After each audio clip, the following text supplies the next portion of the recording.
This morning, our guest, who is seated in the hot seat at this time, is the Principal Secretary in the State Department of Energy, Waziri Alex Wachira. Good morning.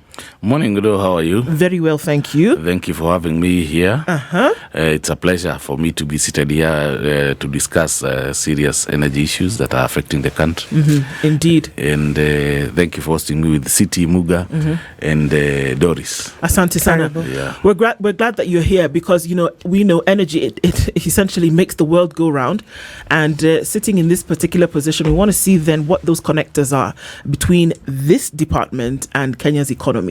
And the energy sector itself and Kenya's economy. So we're glad that you're in the seat with us this morning.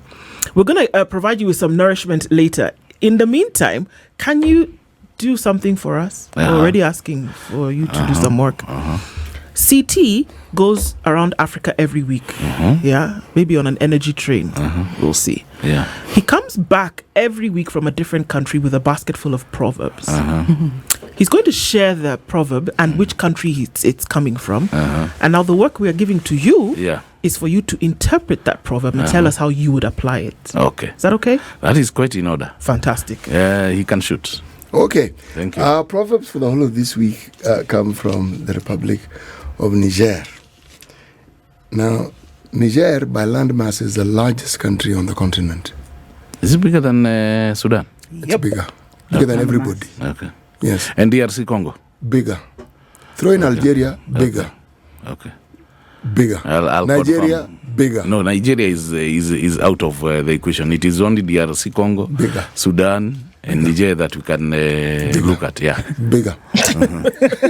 Do you have another word, CT? Bigger. 1.267 kilometers. No. Okay. Square Okay. kilometers. Okay. Kilometers. It's huge. Yeah. But 80% of the country is desert. Is arid? Yeah, that's true. Yes. Yeah. The Sahara Desert that you know of, 80% of Bulk this country. of it. Yes. Bulk of it But is actually in Niger. Yes, but the interesting thing is there's something, a river. I found it of interest when I look at what in Nigeria they call the Niger River. Yeah. It's also in Niger. Yes. And it brought me to the Nile. Then it brought me to the Limpopo. Then it brought me to very many rivers, the Congo River. And it brought me to understanding what it is that rivers do on this continent. Yeah. Yesterday I declared that the true Pan-Africanists are the rivers. Yeah, they cross borders. And if you look at Zambezi, from where it comes from all the way to the Indian Ocean, passing through Malawi, Yes. Rufiji as well, Yes. at the border of Tanzania and Malawi and Zambia. Yes. So Niger as well. Yes. Nile, the longest river in Africa. Yes. Crossing through about 4 countries from Uganda. Yes. And getting bulk, and this is very important for Kenyans, bulk of the water from Lake Victoria is actually from the Mau escarpment. The rivers from Mau escarpment are the ones that feed into Lake Victoria, Which everybody else enjoys. Then there's a Chari River which flows through Central Africa, Republic, Chad, and Cameroon. Yeah. These rivers, you really took time in your geography classes. Yes. This one I'm impressive. impressed. Yeah. Okay. Yes, yes. There's also another river that comes from eastern Ethiopia all the way to through Mogadishu to the Indian Ocean. Okay. Yes. It feeds the two countries. So basically, we are saying that rivers actually are Pan-Africanist. Okay. So what's the proverb now? Right. Even if a goat frowns, someone will buy it at the market. That's a very interesting proverb. Even though a goat frowns, Even if it Even if. frowns, yes, someone will buy it. someone will buy it. Yes. And I agree with that proverb because, you City, I don't know why you are laughing. No, Because How would you interpret that? how I would interpret that is that there are people who look at things as who look at a glass as half empty. There's someone who look at a glass as half full. For the one who has bought the goat, even though it has frowned, he looks at issues as half full and doesn't look at the goat as half empty. Yeah. Him is a goat. Nyama ni Go to nyama. the Yes. good. Nyama ni Smiling nyama. or frowning. Yeah. Face. Yes. Okay. Yeah. Okay. I mean, that's great. That's the way to look at it, isn't it? And the great thing about opinions is that they can be diverse, as there are many. Yes. So we're looking into the energy sector in this country, and let's start from the place whereby, we're looking into what plans and what implementation is happening with certain things in the country to ensure other things, and coming from places where it could be speculation or it could be true. Costs of doing business are directly linked to energy. Looking at where Kenya will be able to compete to power up industry, to power up manufacturing, related directly to to energy. Energy as a marker for the building of any economy is a big ticket item. So trying to get an overview from this State Department to see how is this sector directly involved with the building of Kenya's economy, just from an overview perspective. Let me start on something that we did yesterday. And yesterday we were with the president in Steamer Club, where we were signing contracts worth 11.6 billion shillings. And they are meant to power up 72% of the land size of Kenya. And that is the Kenya Offgrid Solar Access Program. Just as the city Muga said, that Niger is a very huge country that is a desert. Similarly, our ASAL area, that is arid and semi-arid area, they actually cover about 76%. They are quite vast. And building energy infrastructures in those counties will require a lot of money if we are to connect them to the main grid, because you are doing so many kilometers of transmission lines to go and get a small population of people. So government thought, under the leadership of President William Samoei Ruto, that let us do something different. Let us do what we call the mini grids. These are solar plants where we put a solar plant with a small diesel generator, then store that power so that it can also be used during the day. Then once it is stored, then you can be able to dispatch it 24/7. So we are going to do 113 of them. And other than that, because those areas, again, remember that they have they are arid and they have nomadic people, we do have boreholes. And we want these boreholes to help the communities. And one of the ways to help these communities is to solarize those boreholes such that the water resource that is underneath can easily be gotten from underneath without using diesel generators, which are costly. So the program that we launched yesterday is going to cover the construction of 113 mini grids. Then it is also going to build 343 solarized boreholes and standalone solar systems in public facilities. So it's a very good program. That is what we did yesterday. Then secondly, again, in about 35 counties, last year, May 27th, we signed another contract of 22 billion shillings, where we are going to do last mile and connect about 296,000 households. Remember, Kenya, we are already ahead of most African countries other than South Africa in terms of connectivity. We are currently at around 76%. As of the day before yesterday, the connected customers to the grid were 9.902 thousand customers. We want from when? From inception, from the time 9,000? 9 million. Okay. 902,000. This year's Madaraka Day is going to be, the theme is going to be energy.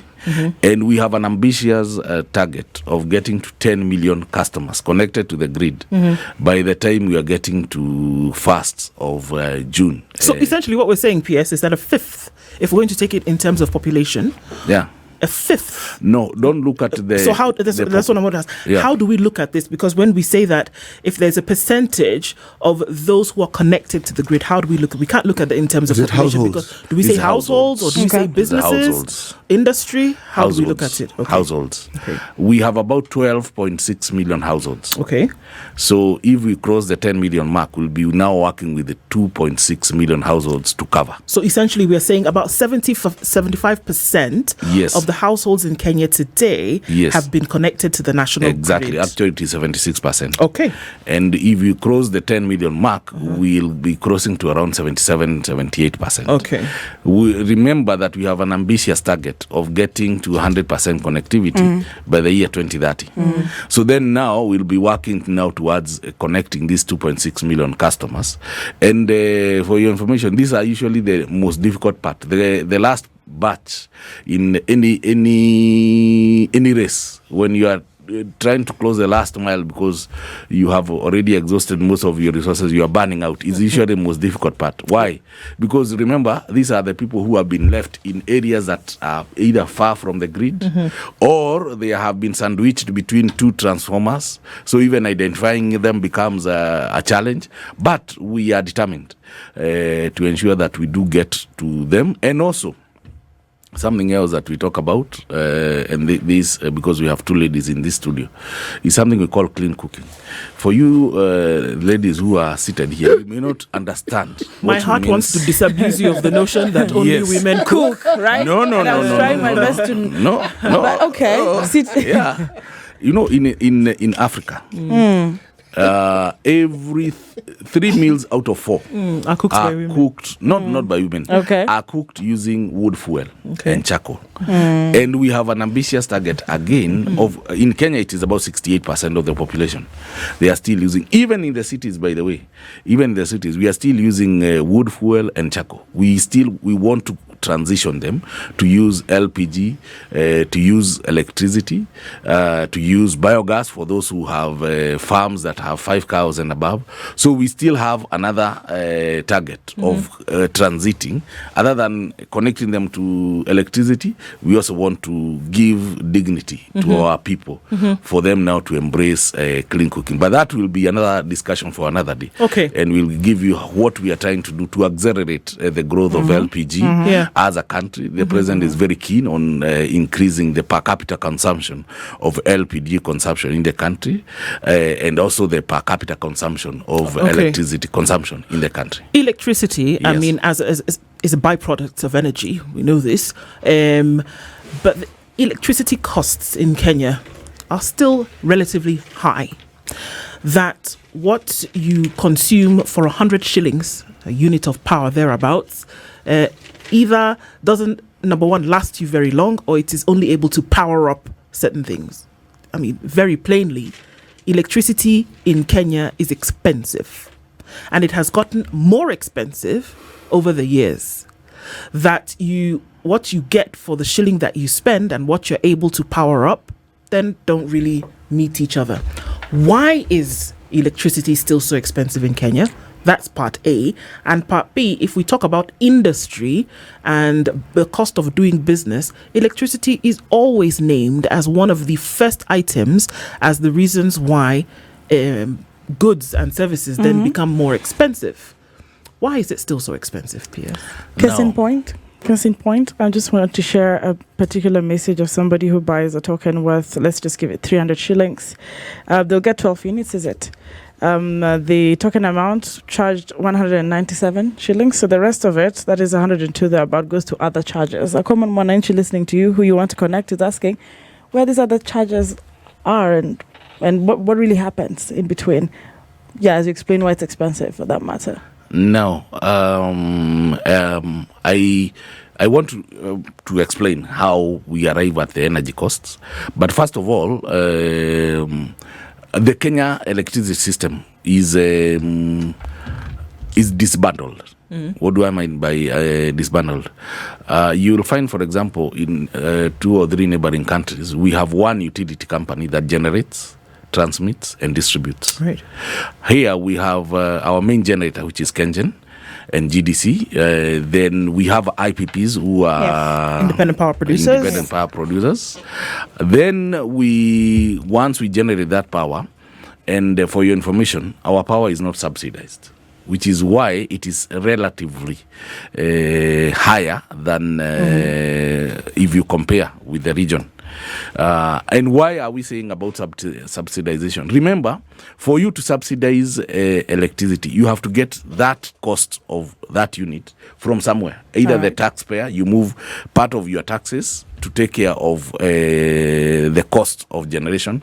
But in our case, our cost of power is not subsidized at all, from generation cost, transmission cost, distribution cost.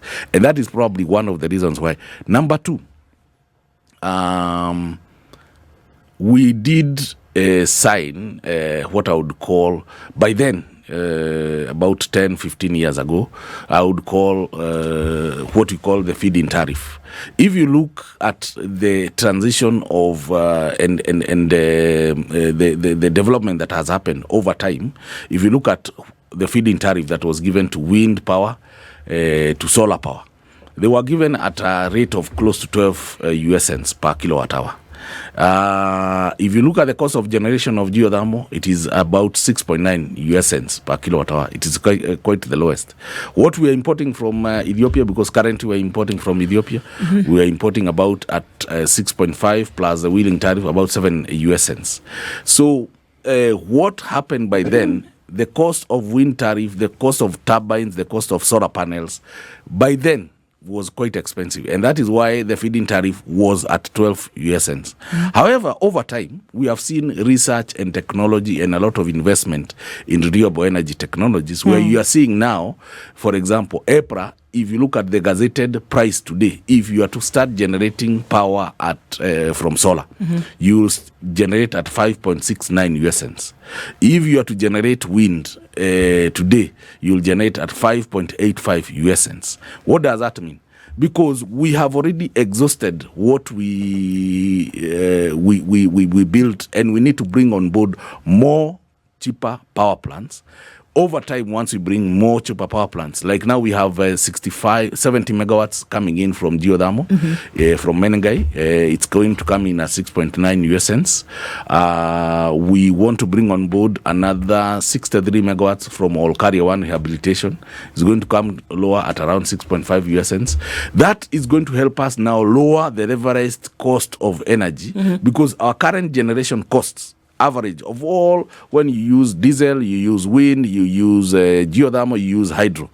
Currently, we are generating at around 10 shillings. We want to still come lower per unit. So that now that can translate to Kenyans. Is it going to happen today? I can tell Kenyans no.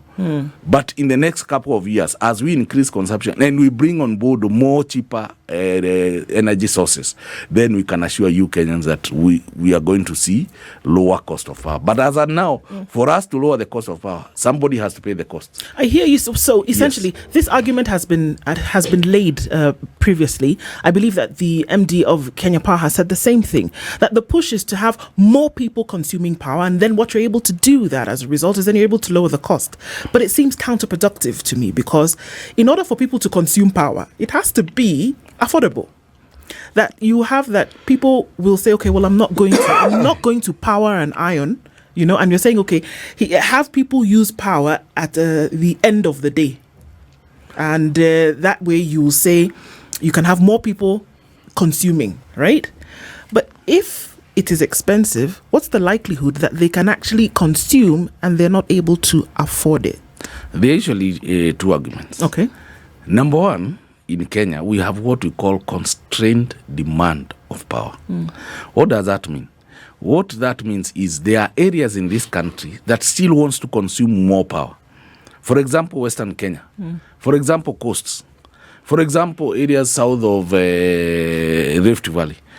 Some pockets of Mount Kenya, they still need to consume more power. So what have we been doing? And that is why you'll see, like last week, 12 February, we recorded now what we call the country's peak. We have a new peak demand of power at 2,316 megawatts. Before that, on 15th of January, we had crossed 2,304. In December, we had crossed 2,288 megawatts. So we have seen exponential growth of power. And why is that so? Because we are opening up what we call the transmission line. There are some transmission lines that were started, and we are almost completing them. For example, I can name just a few. We completed Sultan Ahmud to Oloitoktok, and so therefore now the areas of Oloitoktok, Amboseli are getting stable power. Isibania to Awendo, we have completed.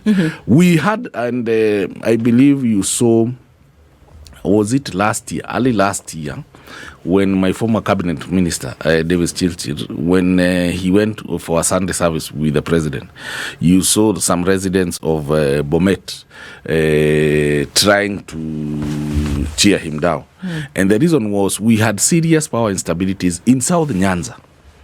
And the reason why we had those serious power instabilities is because during the evening peak, the line between Muhoron to Chemosit was seriously constrained. So we decided to build a line that we call Narok to Bomet, and KPLC have already completed a small link that is helping us alleviate that challenge. And now today I can look at Kenyans in the eyes and tell them that in areas of Bomet, Sotik, at least now we are having stable power even in the evening. And once we complete the missing link of 132 kV between Narok and Bomet, the entire area of South Nyanza, from Kisii, Isibania, all the way to Homa Bay, all those areas, they are going to get stable power. Including Migori. Those areas are going to get stable power. And during the evening peak, they will not have the power instability that they are currently experiencing. So as we increase this demand of power and consumption, and we are seeing it, and this year alone, we are seeing that we are going to cross the 2,400 mark of peak demand, and that will now give us another challenge as a country, because we need to accelerate a generation of more power, and also maybe talk to our neighbors to increase. In fact, as early as this morning, I was speaking with my MD from KPLC, who was telling me we might need to speak to Ethiopia as fast as possible, so that they can be able to give us at least 50 or 100 megawatts during peak, because like yesterday alone, we had a serious generation shortfall. We had 2 units that came out, and what that affected the country, and that is more expensive than the expensive power, is that some people had to be off the grid for a few hours, because what was being generated and what was being demanded by the consumers was more. And so therefore areas of Villafranca, some areas in Nanyuki, some areas in North Rift, some areas in Migori had to be shut off for a few hours. So what I'm saying, Udo, is there is an issue of cost of power, but power, no power is more costly than expensive power, because sometimes we have to push up more diesel generators, and diesel generation is more costly to avoid shutting off when we have generation shortfall.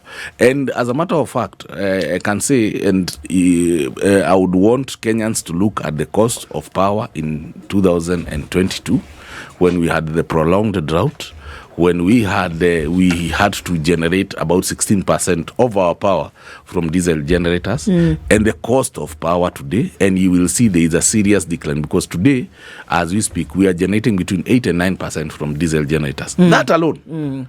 On fuel levy, because you see it in your power bill. Yes, you do. That alone, the stepping down from 16 to 9 affects your power bill on the lower end. So there is something that we have been able to do, and we thank the good rains that we have had, and so therefore our dams are full, and we are able now to generate more using hydro than generating from diesel, which is more expensive. The PS in the State Department of Energy, Alex Wachira, is our guest, and he's actually walking over to the comments that are being made on the screen this morning, as we look at some of those comments that are coming in from folks today, and questions, and we'll be going through some of those this hour. But let's go to the solar issue. PS, yesterday these projects launched. You talked about solarized boreholes. You talk about mini grids being set up. So the solar question has come into the conversation for years, but it would appear as though the requisite implementation infrastructure then is a thing of question. Where are we with that? And why is solar not being seen as, one of the big boys in the conversation in terms of what can be done to power up Kenya?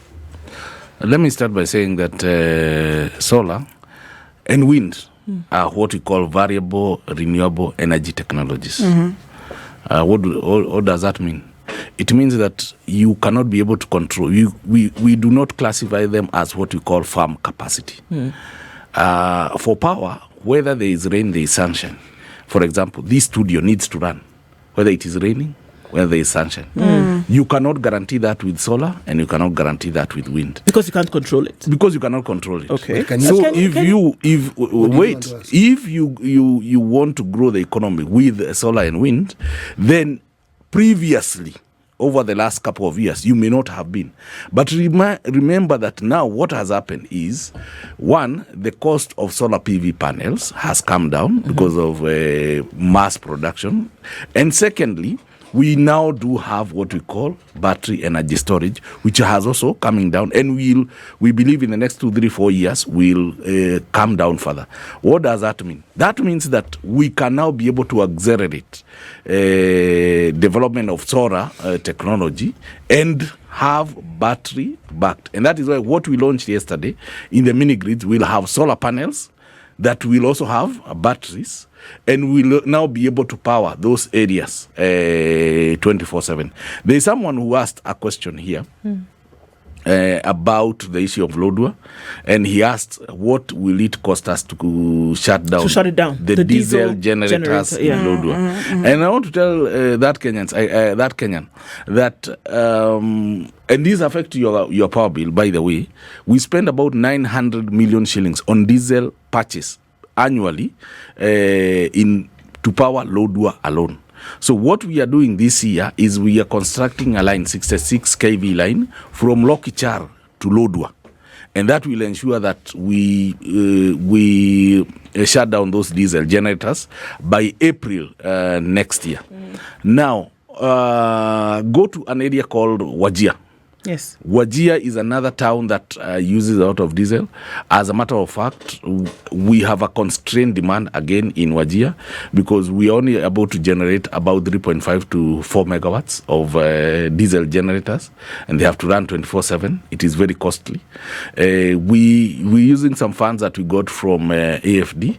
We want to do a solar hybrid system there that will cost us about 2.6 billion, and it will be 8 megawatts. So we'll have solar there and batteries and a small diesel generator, just in case there are days when we have low solar output, then we can use the diesel generator to power up. There is also another interesting question, and I want to speak to Kenyans and remember what I called constrained demand. There's someone, I think Saronai, who was asking about Rabai. What happens to power stability in Malindi and Kilifi? Yeah. Yes. Remember, I did say that we have a serious challenge in Western Kenya and the coast. Yeah.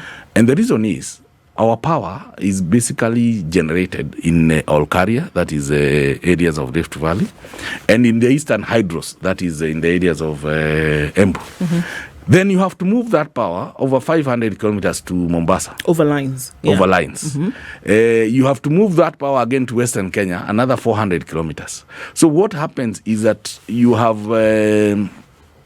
voltage instabilities in those areas. We are almost completing a 220 kV substation in Mariakani. As a matter of fact, next week the president will make a tour of that substation so that we can accelerate the construction. And from there, that's where the line from Dongo to Dongo Kundu will come from. Then there is a line we are doing, Rabai Kilifi line. Is being done by a Spanish company. We believe that by the end of this year we should have completed. We have a substation that we are constructing with KPLC at somewhere called Bomani. Those are the small instances, things that we are trying to do so that we can stabilize power. But most important, we have a solar plant in Malindi. Remember I told you that solar plants are variable renewable technology. So what happens is when a solar plant is dispatching, then there is and next time I'm coming to the studio, I'll show you a graph of a typical solar plant dispatching. It dispatches, then there is a cloud cover. And what happens now with the cloud cover? The generation dips. That affects your power at one point. So therefore, we have to run the diesel generators in Mombasa so that we ensure that there is voltage stability. So one of the things that we want to do is to allow these solar plants to probably expand a little bit and bring on board battery energy storage. What will that do? It will help us now. It will help them even when there is a cloud cover. It will not affect the grid because the power where they will be dispatching to the grid will be passing through the battery. And so therefore now the battery can guarantee us if you are supposed to dispatch that 5 megawatts, you can be able to dispatch that 5 megawatts. And when now you are seeing your voltage levels are dropping in the batteries, you can be able to call National Control Center and say, I'll only be able to give you that 5 megawatts in the next 3 minutes. So make sure that within the next 3 minutes, you ramp up any other source of generation. I have to ask this question. Yes. Of all the storage facilities, we refer to battery. It's not the only way to store energy, is it? No, it isn't. And for us, which is the most cost effective and which is the one that we can use best? And if we have one and we know it works, what stops us from having other sources of storing energy so that should one fail, the other one can kick in? We have in terms of long-term power generation and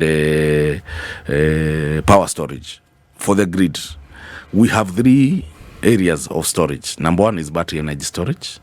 Number 2 is pumped hydro storage. Yes. And number 3, we have now green hydrogen as a source of storage. Now, what is easy to deploy for Kenya? That's why you are here to tell us. Yes. The first thing that we need to deploy, and we have already secured about $100 million from World Bank on what we are calling Green Resilience Program, is that Kenyan is going to implement for us the first battery energy storage, 100 megawatts, and is going to be in Olkaria. What will that help us? During the night, for some weird reasons, we have high wind output in certain days. So when we have that high wind output and we are still generating using our geothermal and our hydros now, we have told them to go to sleep. We want to store that power such that we do not vent in the geothermal, and this wind that will be available during the night, we store that energy. And then now we can be able to slowly dispatch it during the day and help us in the country's peak, which happens between 6 and 10 p.m. Now, for the solar plants, we have about 4 big solar plants, 5. We have 3 in Eldoret, giving us 120 megawatts. We have 1 owned by Redek in Garissa, giving us 55 megawatts. And the one that I've talked about in Malindi, giving us another 40 megawatts.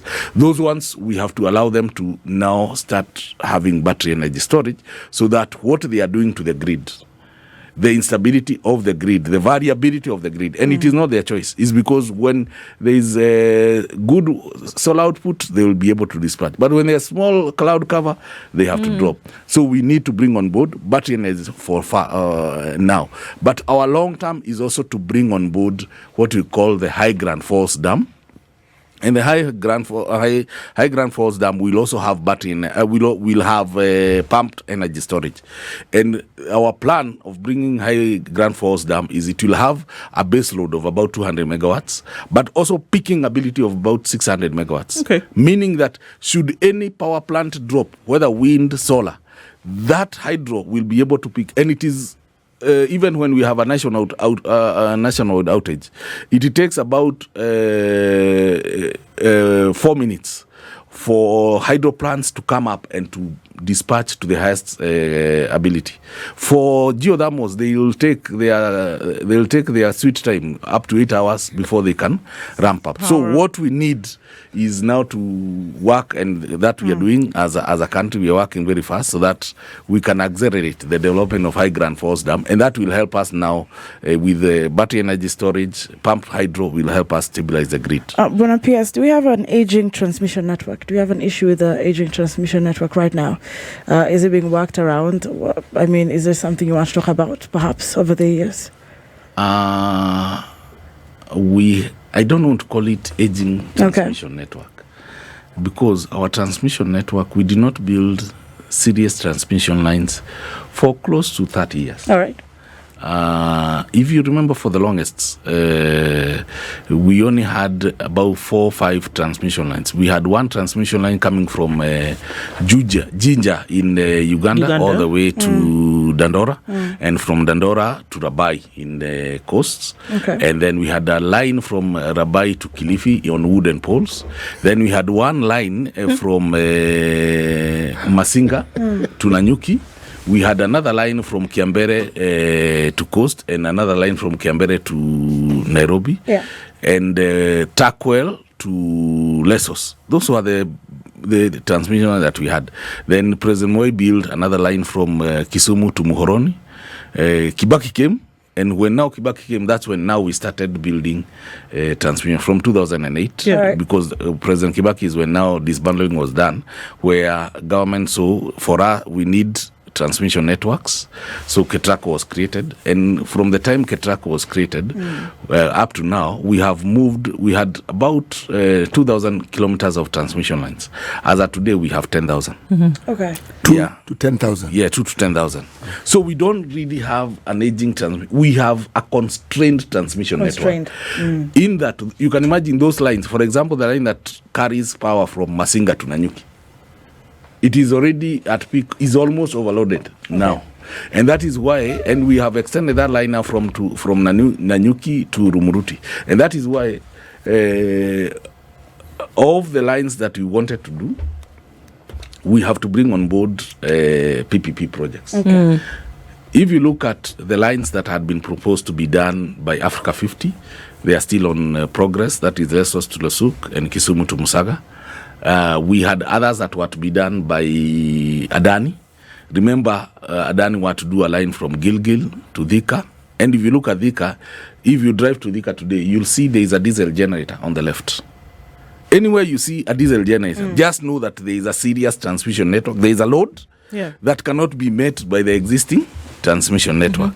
So you'll see in Thika, you'll find a Thika power plant there. Here in Athi River, you will see there are 2 diesel power plants. It's because for the longest time we did not have an evacuation route to Athi River, which is an industrial area. But thanks to President William Ruto, we have been able now to commission the line between Isinya to Athi River to here in Embakasi. And that is why now here you are seeing serious power stability. So we have about 79 transmission lines that needs to be done. So the constraining, and this is where I came from, because we're just in February of 2025, and it's another thing to make sure I have electricity. It's a different thing to have electricity and be inconvenienced. Just like that. Your school, your work, all of a sudden, nationwide blackouts. And I'm saying that because 2025 is here. Constrained is the word, but I want your assurance, okay, for the common mwananchi, because sometimes there's a lot of complexities in what you're saying, but I'm speaking for the common mwananchi listening from a cyber cafe, listening from a barber shop, that your ministry is doing the best they can, because I know South Africa could have the worst of, the rationing, etc., but it's one thing to bring that electricity to me and then inconvenience me again because of the constraints that we have. What's happening? What's the progress? Because you're saying it's yet to be done. Are we fast tracking this? Are we putting it as priority as well in that regard? There are 2 things that we are doing as a State Department to assure Kenyans that of their power supply consistent. Yes. Number 1 is that we want to complete all the transmission lines that are under construction. Number 2, even with the fall of Adani, we are still shopping and will be advertising for more companies to come in and help us, because we have a constrained headroom as a country. That us moving from 2,000 to 10,000 kilometers of transmission lines, we have done through the government balance sheet. All right.